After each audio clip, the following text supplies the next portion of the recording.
Comitel ricerca un programmatore per ampliamento organico. Luogo di lavoro Pordenone. Titolo di studio in ambito informatico. Buona conoscenza gestione database. Dimestichezza con linguaggi di programmazione, in particolare linguaggio C, Java, JavaScript, PHP. Per candidature inviare curriculum a info@mediatriveneto.com oppure telefonare allo 0434 31 63 25. Cordiale saluto gentili amici e amiche, ben ritrovati per quanto riguarda lo spazio informativo su friulitv.net, aggiornamenti di cronaca dal Friuli Venezia Giulia. I vigili del fuoco del distaccamento volontario di Codroipo, coadiuvati da quelli di San Vito al Tagliamento, sono intervenuti poco prima delle 17 di oggi in via Tagliamento a Sedegliano per incendio di circa 400 metri di argine del fiume Tagliamento per un totale di circa 6.000 metri quadri di vegetazione interessata. L'evento ha generato un'alta colonna di fumo visibile da Codroipo. Il tempestivo intervento dei pompieri è valso il contenimento delle fiamme che non si sono propagate ai boschetti adiacenti all'area golenale. E ora ci trasferiamo a Monfalcone per importanti novità per quanto riguarda il canale Valentinis. Proseguono infatti i lavori di riqualificazione delle aree limitrofe al fine di rendere il punto più a nord del Mediterraneo un importante punto nevralgico per la città. Con la realizzazione dei lavori già in corso d'opera, il mare entrerà in città, creando l'opportunità di arrivare e partire via mare da Monfalcone.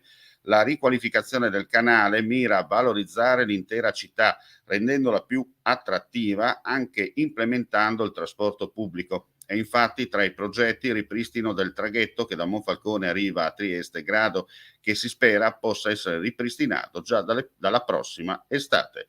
E ora andiamo in montagna per iniziative legate all'Ater del Friuli Venezia Giulia.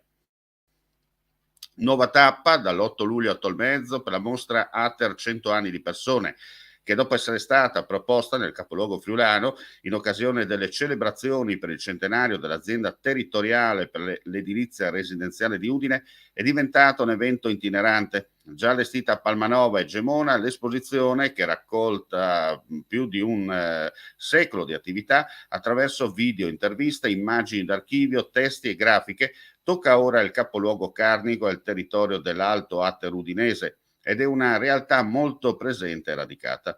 La mostra sarà inaugurata l'8 luglio alle ore 17 nella corte interna del palazzo, che ospita la sede della Comunità Montana della Carnia, in via Carnia Libera 1944, numero 29, dove resterà visitabile a titolo gratuito fino al 31 luglio prossimo.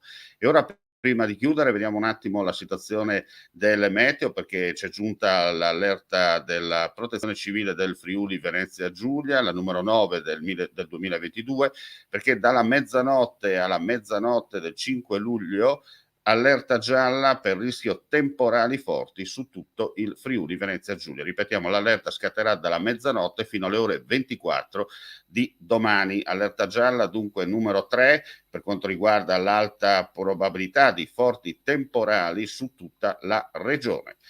E con questa notizia chiudiamo qui questa edizione flash. Ulteriori news come sempre sul nostro sito friulitv.net. Grazie per la visione e l'ascolto. Non resta che augurare a tutti voi un buon proseguimento di giornata. Comitel ricerca un programmatore per ampliamento organico. Luogo di lavoro Pordenone. Titolo di studio in ambito informatico. Buona conoscenza gestione database. Dimestichezza con linguaggi di programmazione, in particolare linguaggio C, Java, JavaScript, PHP. Per candidature inviare curriculum a info@mediatriveneto.com oppure telefonare allo 0434 31 63 25. Vuoi assaggiare una birra dove al suo interno scopri la specialità tipica friulana? Lumi Beer, il prodotto ricavato in 20 ettari di terreno coltivato orzodistico, biodiversità, performance ambientale. Lumi Beer nelle sue 5 versioni disponibili, 4 per consumo veloce e dissetante e la versione Magnum per intenditori. Lumi Beer si abbina a qualsiasi palato. Lumi Beer è un prodotto esclusivo Azienda Agricola Pancera, il buon seme, i buoni frutti.